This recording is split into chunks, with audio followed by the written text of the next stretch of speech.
in this video we're going to use Fenestra Pro to model the impact a neighboring building will have on our target model. And you can see that I've set up this T-shaped conceptual mass here. I've set up an energy model. Let's take a look. Okay, and to start off with, let's use Fenestra Pro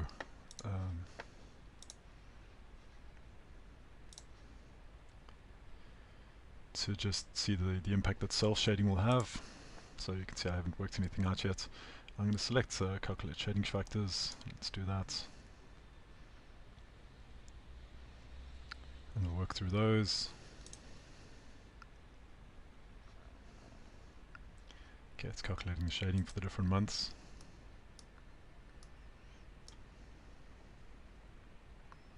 So it's a fairly small building, so it's going quite quickly.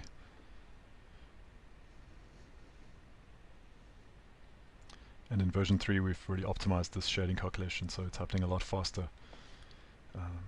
And you can see we have results here. So on the south facade, which is to be expected.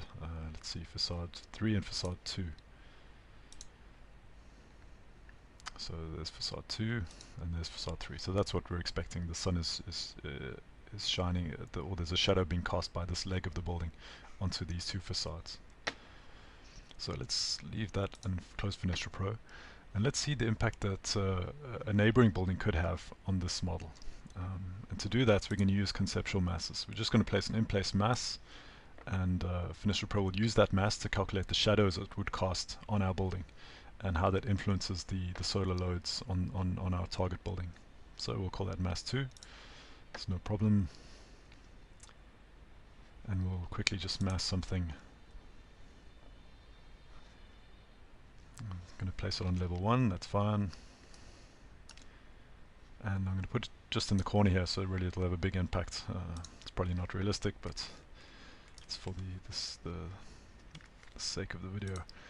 I'm going to select that, and basically I'm just going to create form. It'll just create a default kind of form.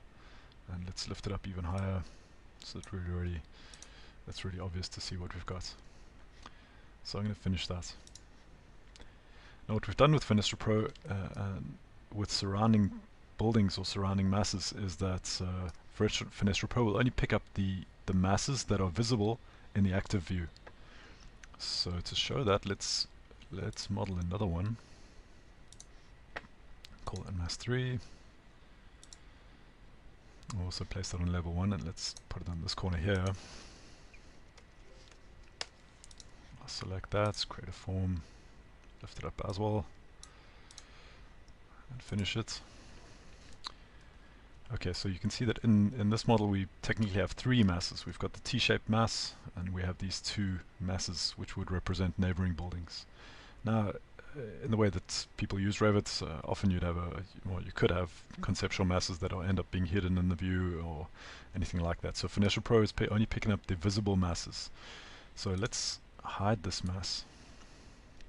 I'm going to hide this element.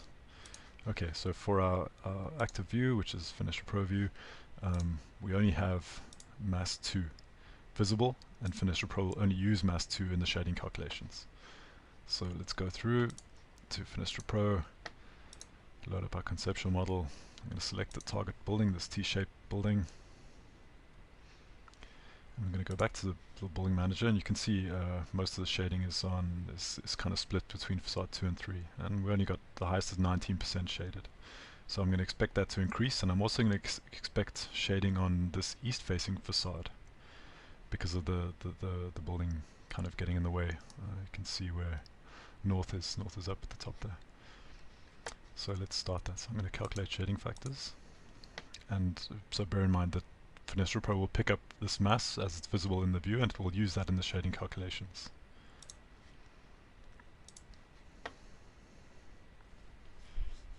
Okay, it's picked up the solar loads and it's busy going through the calculations.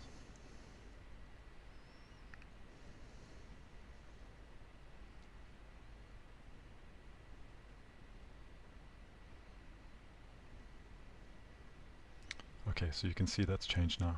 Oh, sorry, I was wrong. It's too west-facing. The west-facing facade picks up the shading, and you can see it there. Facade 8, facade 8.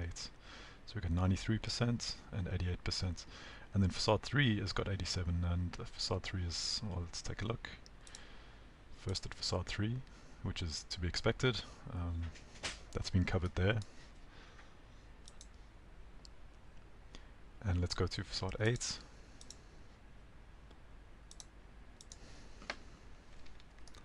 Which was this west-facing facade, which is now being shaded. If we look at the solar loads, you can see that there's a big impact there. And on facade 3, okay, both underheated, and let's look at facade 2, which what's the other south facade. Okay, so that's overheated. As there's nothing in the way, there's nothing shading it.